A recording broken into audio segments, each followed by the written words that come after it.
Hello, guys and girls. My name is Aaron, and I'm joined with Colton. Hello there. This is just a small, quick update video since our last one was the Kharidian Desert expansion release.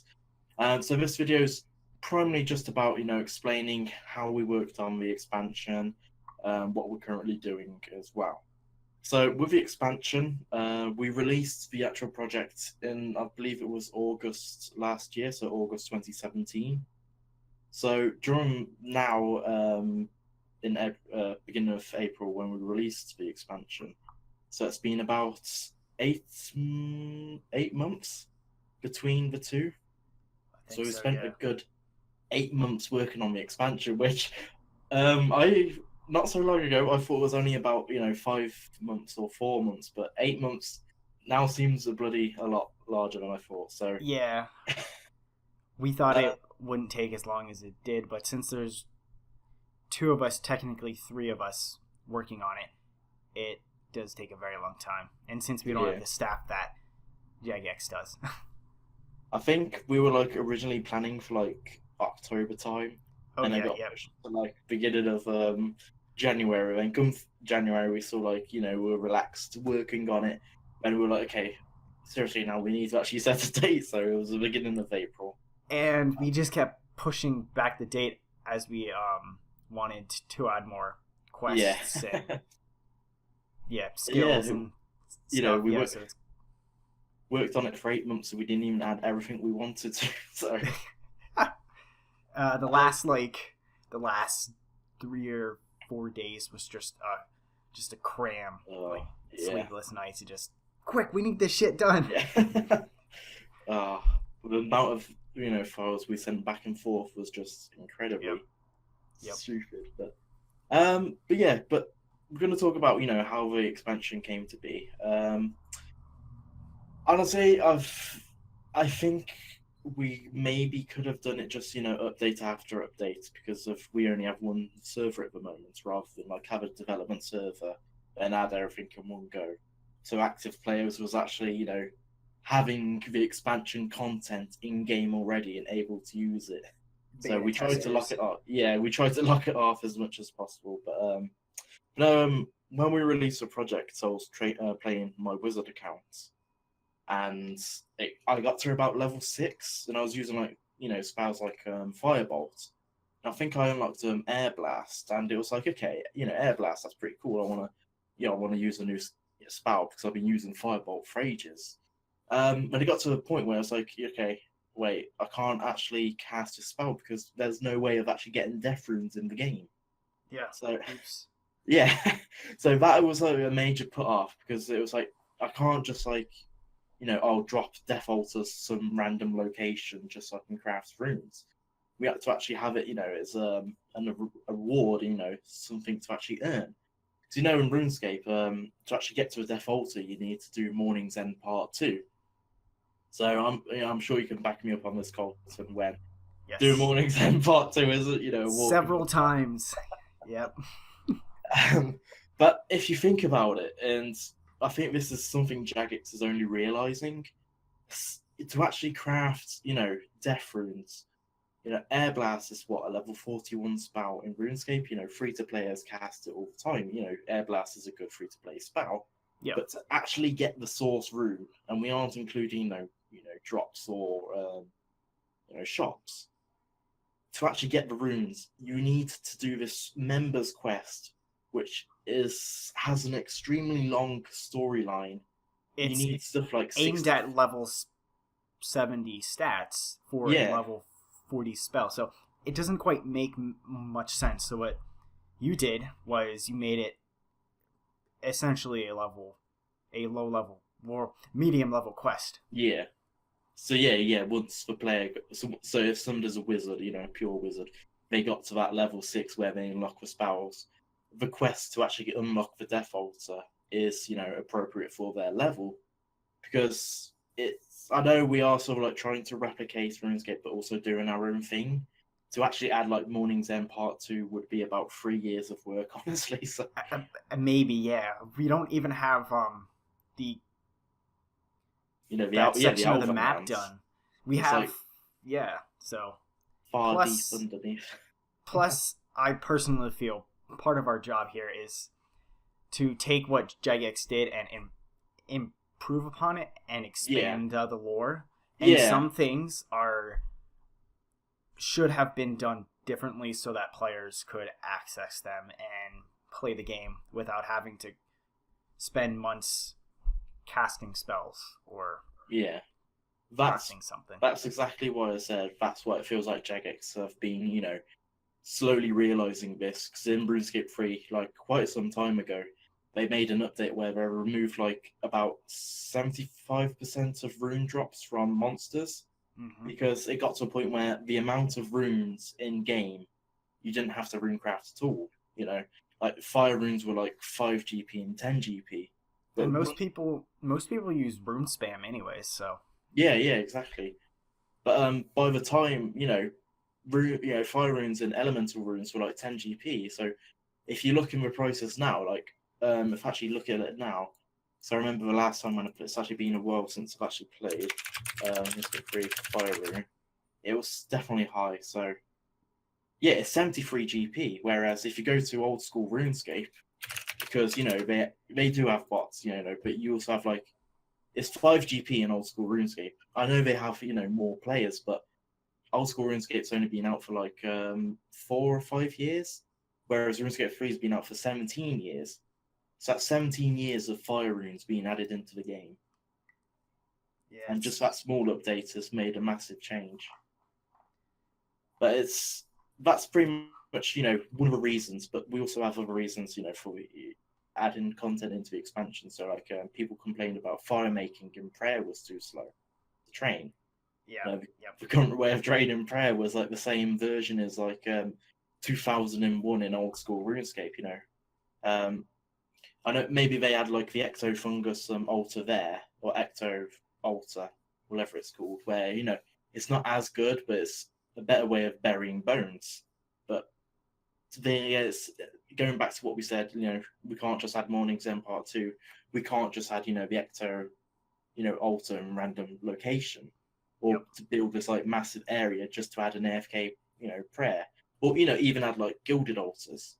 So we added like the bone bit so players can, it's not like gilded altars, but it's, best alternative. Yep.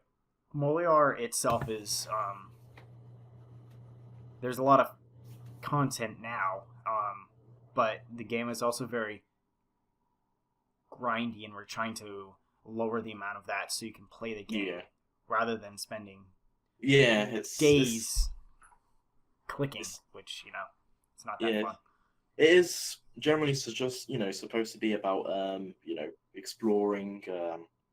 There are elements of, you got to chop like so many oak trees, but of course that's just in any game. But it's not the case of you get to level 10 and you camp like red, deadly red spiders until you get to the max level. Yep. It's a lot more relaxed and open. So we do try to remove the tedious, and the XP rates, because of Nevertonites 2 defaults, systems like the large inventory system. A lot of it is, AFK itself as well. But it's a very soft version of RuneScape, I'd say. Yeah. Definitely, casual, just to lay it back. But I feel that's like that's sort of like one of the things which put me off RuneScape 3. And as much as I liked, evolution of combat, it got to a point where updates began to be too sort of like AFK-able. Like, it's not a good update unless you can't sit there for an hours on end without. It felt like RuneScape was becoming more of a secondary game. So, like, you just open up RuneScape, start mining, then you actually go play another game or do something else, like watch a movie. Whereas, I sort of don't want to get it to that point, but it's technically not, so it's sort of like in the middle. Yeah. But you want to stay away from that aspect of RuneScape itself. Yeah. We do have a good combination of it, but I remember there was that one player we had in the early stages. They were like, I'm not a fan of combat, and isn't there a way to like sort of like AFK monsters all the time? But it's like, they were pretty much asking for like a way to have like, you know, spawn monsters, and so you could just kill it over and over again. And it sort of like defeats the purpose, really. We sort of added that to the Warriors Guild with how you obtain defenders now, but the XP you get is incredibly small. Yeah, it's more of an item reward rather than like I guess a training area. Mm-hmm. Yeah, and the loot's pretty. You know, the loot isn't the best. Of course, you know, you get the defender itself, but the loot itself, you know, it's not major, but it's still something just to, you know, get gold over time. Yeah. But sort of like adding all that was sort of like the reason behind the expansion. But for the desert itself, I think it was because the desert is sort of like it has a cutoff point. It's literally surrounded by sea. Yeah. So like if we were gonna say add lands to the west over Kharidian, so like that's Ardoing. So if we wanted to add like Cathaby, Tavley, Burthorpe, if you get to Cathaby, you're gonna hit like an invisible wall if you try to get to like Sears Village. Yep. So with the actual desert, it's like if we just knock out the entire desert in one go, then that's done. Yeah, there's nothing else. The south of, you know, say Lumbridge in the map is like just done. When we add content, we try and add it in its entirety. So like we won't just add Yanil, because we need to add quests with it, the skill plots that are located near the town, the NPCs which need a story. So we need the entire section of that world space, not just like tiles and so on. But yeah, let's just start off with what we added in this expansion then. Yeah, it's go back to what you just said. It's like what you did with Canathis. It's you actually added blocks itself, which actually builds onto the lore, so it's not really an invisible wall. Yeah. Yep. But pretty much the expansion was literally just improving everything we have. You know, reacting on feedback. So of course, Rune was like the highest armor you could get. And it got to a point where, you know, Rune's level 10 gear. People were like level 15, and they're like, you know, why is this monster destroying me? It's because, you know, you're using armor which is 5 levels lower. So that's how we introduce, you know, more armor, you know, more weapons, and, you know, even more alternatives like Slayer items, which give like, not really like, oh, it's, you know, better than the rune plate, but it gives like better bonuses against certain monsters. I mean, we've even introduced belts as well, which is, you know, that item hasn't even existed yet. The way we have it is we added all the monsters we could, RuneScape-wise, into the game, even if it was virtually impossible for the player to fight them due to metals and say they had rune and they wanted to attack like a dragon. Not happening, sorry. You're going to get just completely fucked. Or Venenatus, which is like nearly one hits you. Yep, yeah. So we added that stuff in. We added all the monsters. So now we have to slowly add like we have level 50 stats out now, and we want to add 60, so dragon, and then 70, then 80, then of course you slowly get to a point where, so even if you know, maybe not solo the boss, but maybe if you're in a group of people, you would eventually take on these bosses to actually get like. So I know we have like the Odium Ward in game at the moment, which is like a really powerful ranged defense shield. But nobody has it yet. Yeah, nobody has it. Yeah, so it's like it's like content builds. It's like it's sort of like a ladder. So like, say when people will eventually be able to get this Odium Ward, this Odium Ward would be actually good for like when we release, you know, God Wars. So like against the Armadillo boss, which is a range boss. Yep. So it's like you know, you start off with Rune, you work your way up to like you know, the next gear, which unlocks the next gear, which, you know, so it continues on and on. But that's pretty much probably just wrap up the expansion on that. You know, you released the trailer, which you did a perfect job of. Yeah. You know, if you want to know everything. If you want to know what's in the expansion, just watch the video, because there's a fuck ton of stuff in there. Yeah, a lot of work. We say trailer, but it's like a 10-minute show. It's more of a showcase really, rather than like a trailer. But so what we're currently working on at the moment is we're sort of like with Dragon Slayer. So Dragon Slayer is sort of like the toughest quest in game at the moment. You have to do a lot of requirements for it. Like you have to do probably about 20. Almost every quest in game. Yeah. Leading up to that. So once you actually, Dragon Slayer is iconic because it unlocks a rune plate body, and you actually have to complete the quest to wear the rune plate body. Which, like we were just saying, you have to, runes are best armor. So to actually have the actual best armor itself, you have to do Dragon Slayer. But once players complete the quest, they work that hard to actually complete the quest. Rune plate body is nice, but you'd want more. So this is where Crandor comes in, which is sort of like an island built for champions itself. It's the current trade capital, lore-wise. Yeah. So there's a lot of stuff there we're planning on adding. Yeah, well, of course, RuneScape players know it's this destroyed island in RuneScape. But of course, because of our, lore, where we've gone back in time, it's actually, a live city and it hasn't been destroyed by Alphard. So we're sort of working on a mini expansion. It's not going to be as big as, the Kharidian Desert. I'll probably guess it about would be 4 months work, whereas the Kharidian is, it took 8 months. Yep. Pretty much it's going to be like, people who have completed Dragon Slayer will go to this island, will go to Crandor, where you'll have like high tier shops, yew stumps and magic trees, new fishing spots for, we need to add new, fish which heal more. Like we're saying, Bahia, we have to also include like, jewelry, higher jewelry, higher fish, higher cooking stuff and all that stuff as well.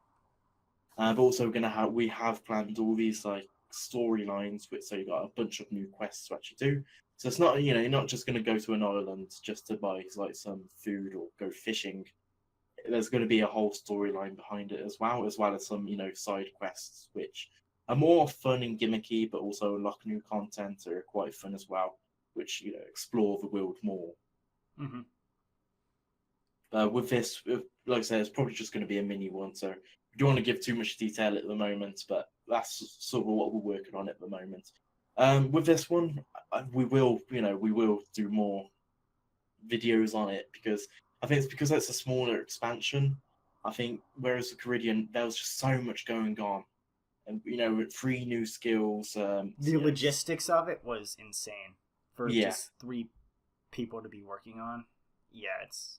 I think because it took 8 months. If we did like a video, one video every week, by the time of 8 months, people are going to be like, fucking finally, you released it, or they're gonna know every single thing about it. So it didn't come off much as a surprise if we made videos every single week, even like 2 weeks, or so on and so on.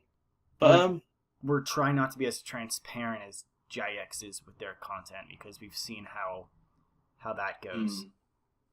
Yeah, I honestly will admit, as much as Jagex has done for us, I will admit I'm not a massive fan of how they've been so communicating, sharing everything.